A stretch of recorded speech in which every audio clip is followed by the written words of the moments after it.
Good morning সকলকে। আশা করি তোমরা বিন্দাস আছো, ভালো রয়েছো। আমরাও ভালো রয়েছি। তো আমার ইতিমধ্যে ব্রেকফাস্ট সব কমপ্লিট। আজকে আর গরমের মধ্যে চা খাইনি, জানো তো। কারণ গরমের মধ্যে চাটা যত কম খাওয়া যায় ততই ভালো। বিকালের দিকে যদি বেশ ঝড়টর হয় বা একটু হাওয়া টাওয়া বয় তখন চা খাওয়াই যায়। তো ইতিমধ্যে আমি ঘর মানে এসি চালাইনি, এসি চলছিল, একটু ঘরটা ঠান্ডাই রয়েছে। তো জানলা দরজা বন্ধ রয়েছে আর আমি এখন একটু ল্যাপটপ নিয়ে বসেছি। আমার কিছু মেল টেল চেক করতে হয়, সেগুলোই চেক করছি এখন। আর আর বালিশ ওখানেই পড়ে রয়েছে, আর এখানে পর্দা দেওয়া। আর তোমার ওখানে জামা কাপড় তোমার তুলে নিয়ে চলে এসেছে মা। কারণ এখন জামা কাপড় মেললে পরে শুকিয়ে যায়, কারণ এত রোদের তেজ যে বেশিক্ষণ লাগে না জামা কাপড় শুকোতে। এই হচ্ছে মা এখন রান্না করছে, মাঝে মাঝেই চলে আসছে, কারণ বেশিক্ষণ থাকতে পারছে না রান্নাঘরে, এতটাই গরম। আর আগুনের তাতে রান্না করলে তো সবার ঘরেই একই অবস্থা, সবার রান্নাঘরেই একই অবস্থা। আমার বাড়িতে যে অন্য অবস্থা তা না, তোমার বাড়িতে যা অবস্থা আমাদের বাড়িতেও একই অবস্থা, যে রান্নাঘরে থাকা যাচ্ছে না, মা থাকতে পারছে না। তো এই হচ্ছে, যত তাড়াতাড়ি রান্নাঘর থেকে বেরিয়ে আসা যায়। আর আজকের দিনটা যেভাবে কাটবে সেটাই তোমাদের সাথে শেয়ার করব। তো দেখতে থাকো ব্লগটা। এখন ব্রেকফাস্ট করছি, ছাতুর শরবত। মা ডুমো ডুমো করে আলু কেটেছে। আজকে অনেক দিন ধরেই মাকে বলছিলাম যে একটু আলু পোস্ত করো, আলু পোস্ত করো। তো আজকে সেই আবদার রেখে মা আজকে আলু পোস্ত বানাবে। সেই জন্য এখন আলু সিদ্ধ হচ্ছে। এখানে তোমার লাউয়ের খোসা কেটে এখানে এটা সিদ্ধ হয়ে গেছে, আর লাউয়ের খোসা ভাজা সিদ্ধ হয়ে গেছে। আর এখানে পেঁয়াজ কেটে রেখেছে। পেঁয়াজটা কিসের জন্য? ওগুলো লাউ খোসা ভাজাতে দেবে বলে পেঁয়াজটা কেটেছে। ঠিক আছে।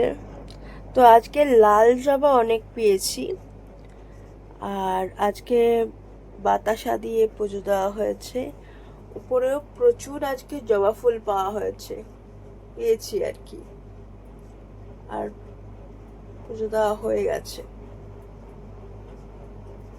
আর গরমে না ঠাকুর নিজেরাও জল বাতাসা খাচ্ছি, ঠাকুরকেও জল বাতাসা দিয়েছি আর কি ভোগে। পেট ঠান্ডা থাকবে, ঠাকুরেরও শরীর ঠান্ডা থাকবে। আজকের লাঞ্চ মেনু ভাতের মধ্যে উচ্ছে সিদ্ধ দিয়েছে। আচ্ছা, এখানে আলু পোস্ত, লাউয়ের খোসা ভাজা, কালকের একটু লাউয়ের ঘন্ট রয়ে গেছে, যেটা মাছের মাথা দিয়ে করেছিল, পুঁটি মাছ কালকের। আচ্ছা, আজকে একটু পাঁপড় ভেজেছে। এই হচ্ছে আজকের লাঞ্চ মেনু। আমরা এখন একটু বেরোচ্ছি, এই বাটা মোড়ে যাব, একটু কাজেই বেরোচ্ছি এখন। এসেছি বলো? আরে আমাদের সব টুকটাক জিনিস কিনতে। মার্কেট এখন ফাঁকা হয়ে গেছে, লোকজন আছে, আর লোকজন উপরে উঠছে, আর ওখানে মা দাঁড়িয়ে রয়েছে। আবার বাধা ধরা দোকান, এখান থেকে প্রচুর জিনিস কেনে বাবা, আর জিনিসপত্র এই দোকানের ভালো। তো আজকে একটা প্যান্ট কিনবে বাবার, নাকি প্যান্ট সব ছিঁড়ে যাচ্ছে। মানে ছিঁড়ে গেছে, সেই জন্য একটা সুতির, অনলাইনে পুরো সুতির জিনিস পাওয়া যাচ্ছে না, ওই জন্য এখন প্যান্ট দেখছি, এই জন্যই আজকে আসা। সুতি, পিওর সুতি। এই যে সুতি সুতি করছে আমার মা। গেঞ্জিও দেখান দেখি, দুটোর মধ্যে দেখবো। এই এই বললে যে সুতি সুতি করবে, এখন আবার এটাই সুতি, কিন্তু দাম বহুত বেশি বলছে। কাপড় আছে, এই যেটা দাম কম তো। ও কাকু প্রত্যেকবার এরকমই বলে, কাপড় আলাদা বলে, একটা এমন দাম বলে। 30 টাকা, 300 টাকা। কি করব? আচ্ছা সেটা যেন না, এই মালই হবে 600 টাকা। সেও আছে। তাই নাকি? কাপড়ের ডিফারেন্স। কোয়ালিটি কম। আচ্ছা যেটা ভালো হবে সেটাই দেবে। হচ্ছে আলাদা জিনিস এইটা। আর দেখি যেটা ড্যাশ ট্যাশ বেরোবে না সেরকম এটা না, এগুলো একটু বলো। আমার মনে হয় এইটার পকেট নাই। তিনটে পকেট আছে। তিনটে পকেট আছে। তা তোমার কটা পকেট লাগবে? একটাতে খৈনি রাখবে, পয়সা রাখবে, একটাতে মানি ব্যাগ রাখবে, বোঝো না? মিনিমাম 6টা পকেট তো লাগবেই। কটা পকেট লাগে? একটাতে ফোন রাখবে, বুঝবো না, ব্যাপার স্যাপার আলাদা। ঠিক বলেছি তো? আমি তো খুঁজে খুঁজে আপনার দোকানে আসলাম, যে আপনার দোকানে ভালো জিনিস পাওয়া যায়। হ্যাঁ, একটা সুতিরই দেখাও, কেঞ্জি কাপড়ের দেখিও না। স্তর দরদাম করলাম বাবার জামা কাপড় কিনতে গিয়ে, তারপরে জামা কাপড় কেনা হলো।